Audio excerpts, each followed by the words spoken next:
Shalom saudara-saudara yang terkasih dalam Tuhan Yesus Kristus, selamat pagi. Renungan kita pada hari ini diambil dari 1 Samuel pasal yang ke-18 ayat 1-9. Judul renungan kita pada hari ini adalah merasa terancam. Jika bawaan Anda bekerja dengan sangat baik, apa reaksi Anda? Setiap pekerjaan yang Anda tugaskan kepadanya yang dia kerjakan dengan baik, dia pun menjadi kesukaan rekan kerja lainnya. Seharusnya Anda berbahagia ya, memiliki bawaan sedemikian. Namun jika Anda adalah seorang yang berpikiran negatif, Anda akan mulai cemas. Posisi Anda sedang terancam. Bawaan yang terampil dan berkinerja unggul itu bisa menggeser jabatan Anda. Maka Anda mulai berupaya menyingkirkannya. Itulah yang dialami Raja Saul terhadap Daud. Sejak pemuda itu mengalahkan Goliat, karier militernya itu melejit pesat. Dia selalu memenangkan pertempuran melawan musuh. Saul pun mengangkatnya menjadi kepala prajurit. Seluruh rakyat mengagumi Daud, termasuk para pegawai istana. Dia bahkan lebih populer dari serta dilulukan melebihi Saul sendiri. Sebagai seorang yang diurapi Tuhan, Saul seharusnya bersyukur memiliki kepala prajurit yang selalu dapat diandalkan serta bersungguh-sungguh mendukungnya. Namun dia terlalu berfokus pada tahtanya, sehingga tujuan hidupnya hanyalah untuk memastikan agar tahtanya itu tidak beralih darinya. Maka dia pun melakukan segala cara, sekalipun melanggar perintah Tuhan. Sejak saat itu dia menempuh jalan yang justru membuatnya kehilangan tahta secara tragis. Saul merasa tidak aman dengan dirinya sendiri. Dia pun melihat keberadaan orang lain sebagai ancaman. Kesuksesan orang lain membuatnya dengki. Semuanya ini berasal dari hatinya yang tidak benar-benar percaya kepada Tuhan. Akibatnya dia sepenuhnya bersandar pada diri sendiri, lalu berakhir dalam kegagalan. Mari berkacalah darinya. Ketika kita tidak lagi bergantung kepada Tuhan, maka kita telah bertindak sebagai Tuhan bagi diri sendiri serta orang lain. Oke, mari kita lihat ya. Hari ini kita agak membahas sesuatu yang agak kontroversial ya. Karena dari ayat-ayatnya itu nanti kita lihat dan menunjukkan, atau setidaknya mengundang pertanyaan seperti yang ada di judul ini. Apakah Raja Daud sesungguhnya adalah seorang homoseksual? Oke, mari kita lihat ya. 1 Samuel pasal yang 18 ayat 1-9. Ketika Daud habis berbicara dengan Saul, berpadulah jiwa Yonatan dengan jiwa Daud. Yonatan mengasihani dia seperti jiwanya sendiri. Pada hari itu Saul membawa dia dan tidak membiarkannya pulang ke rumah ayahnya. Yonatan mengikat perjanjian dengan Daud karena ia mengasihi dia seperti dirinya sendiri. Yonatan menanggalkan jubah yang dipakainya dan memberikannya kepada Daud, juga baju perangnya sampai pedangnya, panahnya, dan ikat pinggangnya. Daud maju berperang dan selalu berhasil kemanapun Saul menyuruhnya, sehingga Saul mengangkat dia mengepalai para prajurit. Hal ini dipandang baik oleh seluruh rakyat dan juga oleh pegawai-pegawai Saul. Tetapi pada waktu mereka pulang, ketika Daud kembali sesudah mengalahkan orang Filistin itu, keluarlah perempuan-perempuan dari segala kota Israel menyongsong Raja Saul sambil menyanyi dan menari-nari dengan memukul rebana dan bersukaria dan dengan membunyikan gerincing. Dan perempuan yang menari-nari itu menyanyi berbalas-balasan, katanya, Saul mengalahkan beribu-ribu musuh, tetapi Daud berlaksa-laksa. Lalu bangkitlah amarah Saul dengan sangat, dan perkataan itu menyebalkan hatinya, sebab pikirnya, kepada Daud diperhitungkan mereka berlaksa-laksa, tetapi kepadaku diperhitungkan beribu-ribu. Akhir-akhirnya jabatan raja itu akan jatuh kepadanya. Sejak hari itu, maka Saul selalu mendengki Daud. Oke, mari kita lihat ya. Kita langsung pada topik pembahasannya. Apakah Yonatan dan Daud ini homo? Saudara, dari ayat 1 dikatakan gini ya. Ketika Daud habis berbicara dengan Saul, berpadulah jiwa Yonatan dengan jiwa Daud. Kayak orang pacaran ya. Saudara, apalagi kalau kita selidiki ya. Kata berpadulah ini dalam bahasa Ibrani itu artinya kasar. kasar, ya. Kasar memiliki pengertian tie bound atau physical intimacy. Ini kasar ini kayak gini ya katanya ya. Terus dikatakan Yonatan itu mengasihi dia. Kata mengasihi dalam bahasa Ibrani itu aheb. Nah, aheb ini menariknya digunakan di dalam 3 ayat di dalam Perjanjian Lama yang menunjukkan hubungan antara seseorang pria yang mencintai wanita. Jadi Kejadian pasal 24 ayat 67 dikatakan Ishak mencintainya, atau Ribka, mencintai Ribka maksudnya. Di dalam Hakim-Hakim 16 ayat 4 dikatakan Samson itu jatuh cinta kepada Dilela. Kata yang digunakan aheb. Ester 2 ayat 17 dikatakan Ester dikasih oleh Baginda lebih daripada perempuan lain. Milo dikasih oleh Baginda ini Raja Artasasta ya, ini ya berarti ya. Dikasih oleh Baginda lebih dari perempuan lain. Ini juga menggunakan kata aheb. Nah, kalau kita lihat kata kerja aheb ini kan menghubungkan antara seorang pria dan wanita loh, yang dalam ikatan, entah itu pernikahan, entah itu sedang tidak dalam pernikahan, tetapi pokoknya mereka saling menyukai, saling jatuh cinta. Jadi kalau misalkan dikatakan Yonatan ini ya aheb terhadap Daud, ini memberikan kesan Daud dan Yonatan ini homo. Oke, kita lihat lagi ya. Pada ayat yang kedua, pada hari itu Saul membawa dia dan tidak membiarkannya pulang ke rumah ayahnya. Duh, Daud gak boleh pulang ke rumah ayahnya. Nah, ada beberapa penafsir mengatakan ini adalah same-sex marriage. Kenapa same-sex marriage? Karena di dalam Kejadian pasal yang kedua ayat 24 dikatakan gini ya. Sebab itu seorang laki-laki akan meninggalkan ayahnya dan ibunya dan bersatu dengan istrinya sehingga keduanya menjadi satu daging. Perhatikan baik-baik. Seorang laki-laki meninggalkan ayahnya. Berarti ini kan dalam konteks apa seorang laki-laki itu meninggalkan ayahnya? Karena dia bersatu dengan istrinya.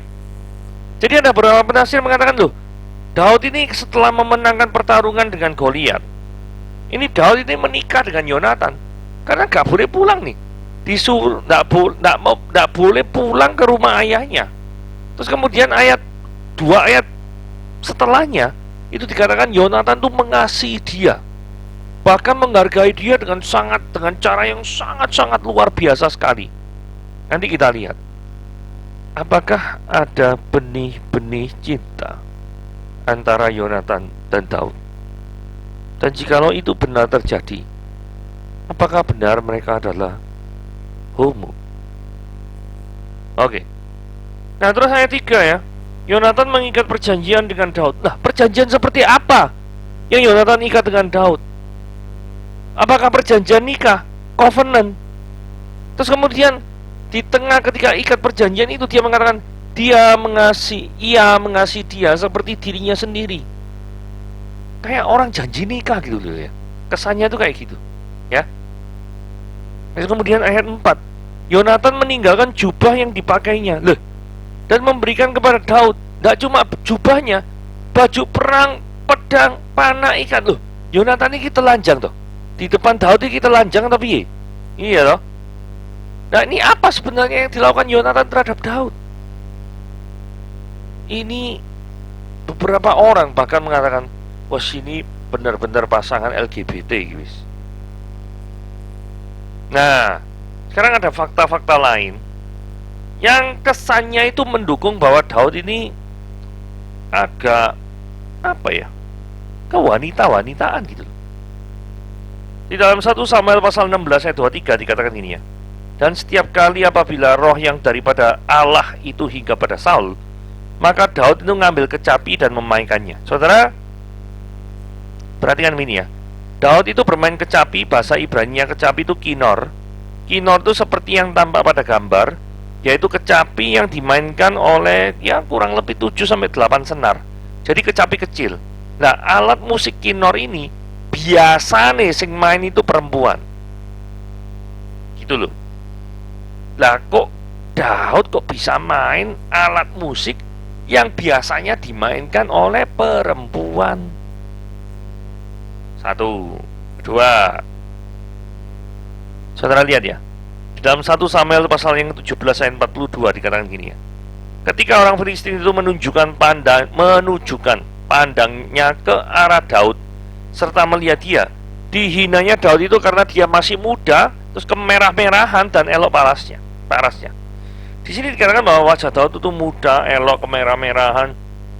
Kelihatannya kesannya dari penampilan fisik ini ada kemungkinan menunjukkan Daud ini bukan pria sangar, bukan wajahnya yang penuh dengan luka, brewoken, apa gitu ya, maco. Itu jauh dari kesan yang digambarkan Alkitab terhadap Daud.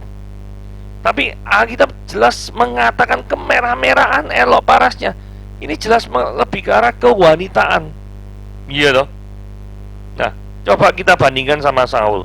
Saul itu di dalam 1 Samuel pasal yang ke-9 ayat 2 dikatakan, orang ini ada anaknya laki-laki namanya Saul, seorang yang elok rupanya, sama-sama disebut elok ya.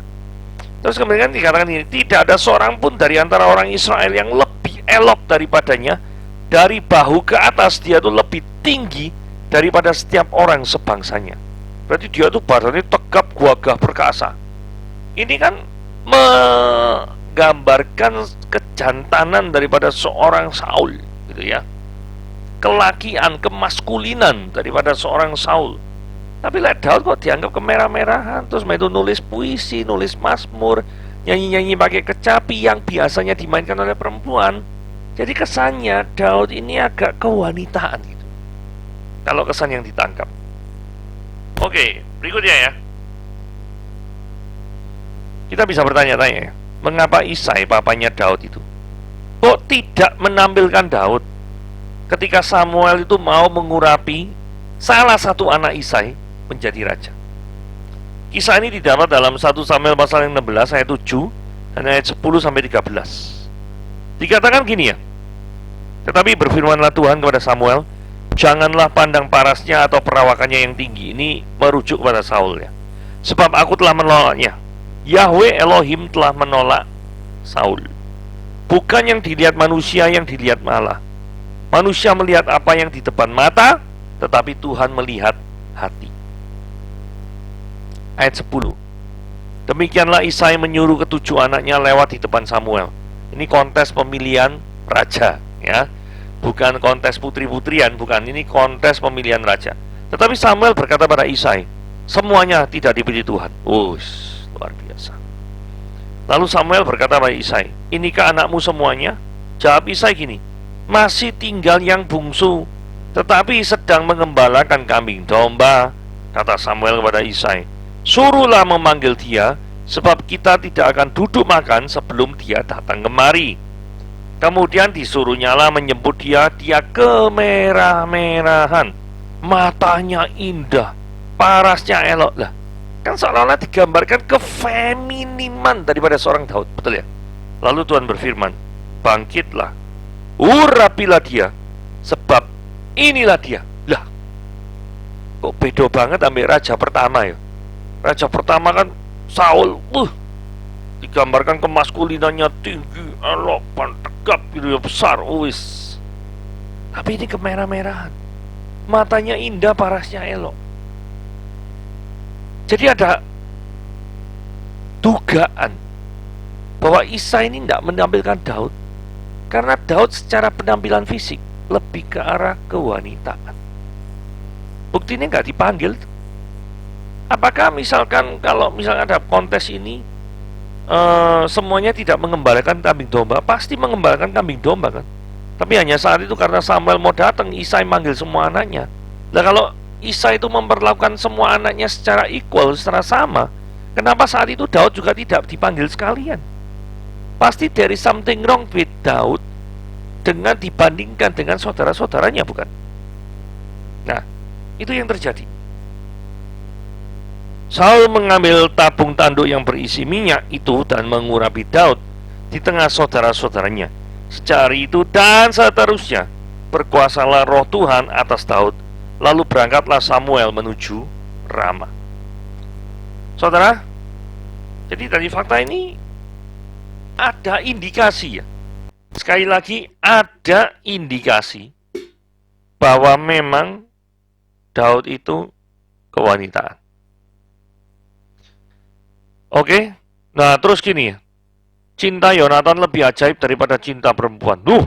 Iki tambah ya. 2 Samuel 1 ayat 26 dikatakan ini ya. Merasa susah aku karena engkau, saudaraku Yonatan, engkau sangat ramah terhadap aku.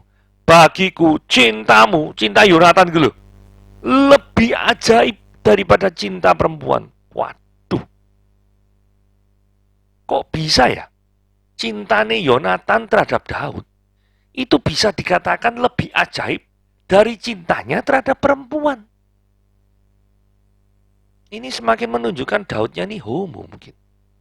Kok bisa-bisanya ngomong kayak gini? Ini sing paling nemen ya. Ini Daud dan Yonatan bercium-ciuman.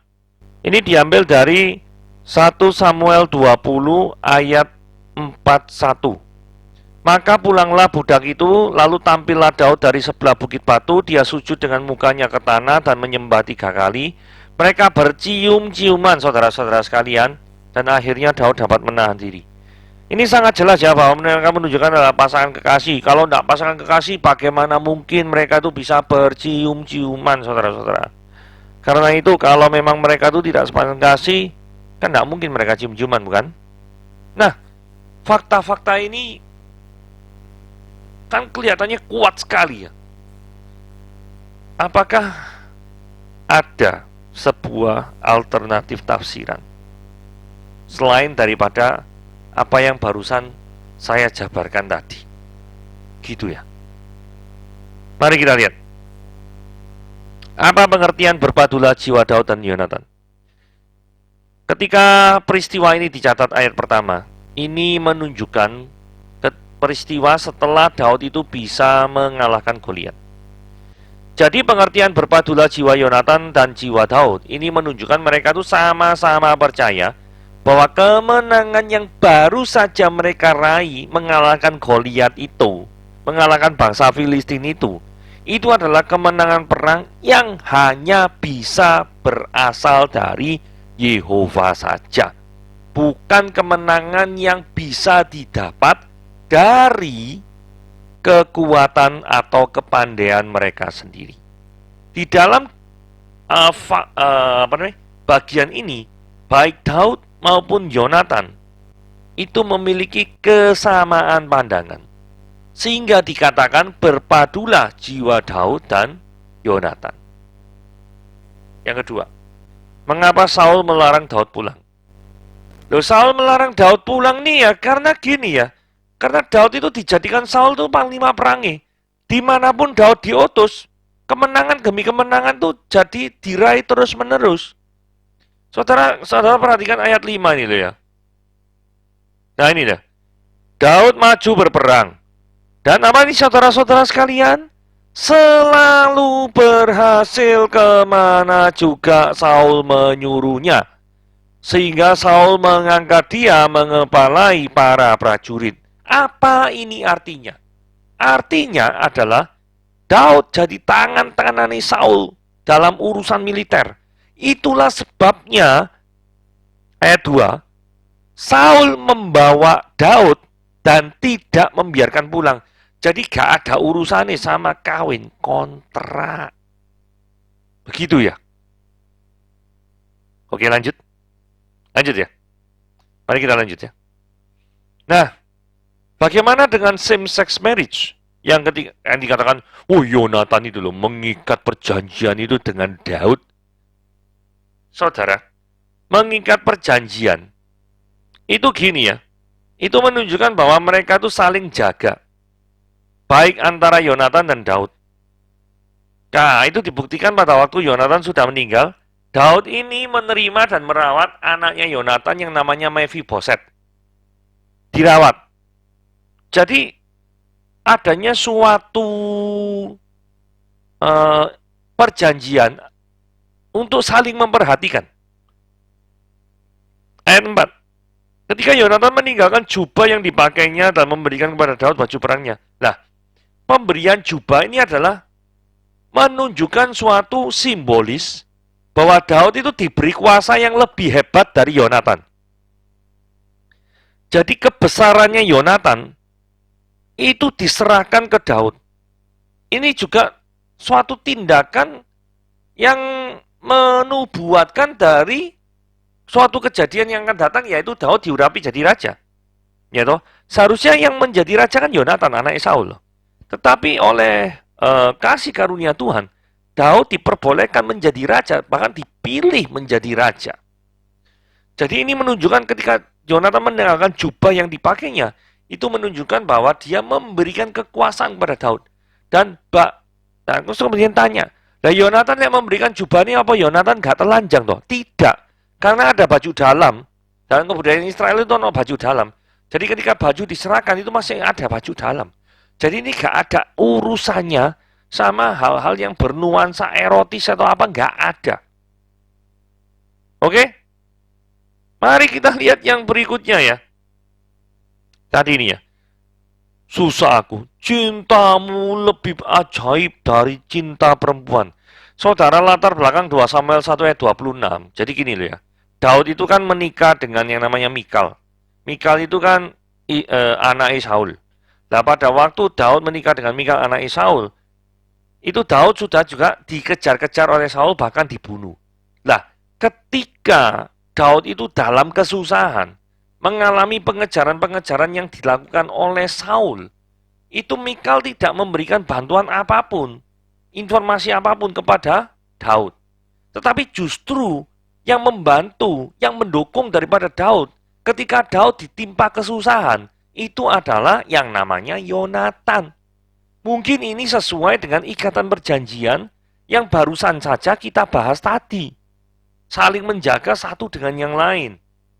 Itulah sebabnya kenapa kok dikatakan cintamu Yonatan itu lebih ajaib daripada cinta perempuan.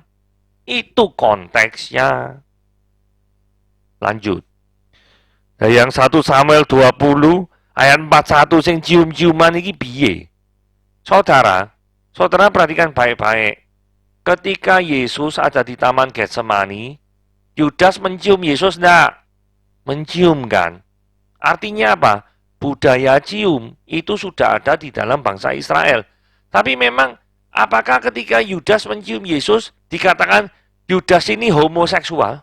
Apakah dikatakan Yesus ini homoseksual? Kan tidak. Karena itu budaya saat itu. Apakah ketika Yudas mencium Yesus itu menunjukkan Yudas itu nafsu terhadap Yesus gitu? Kan tidak. Jadi pengertian atau tindakan kata berciuman itu harus ditafsirkan sesuai dengan budaya yang terjadi saat itu, yaitu adalah ungkapan seseorang yang sangat mengasihi orang lain. Tangkap ya maksudnya ya. Jadi ada beberapa hal pengertian yang bisa kita tangkap, ada beberapa pengertian-pengertian atau tafsiran-tafsiran yang bisa semakin memperkaya kehidupan kita. Oke? Renungan kita sampai di sini. Tuhan Yesus memberkati.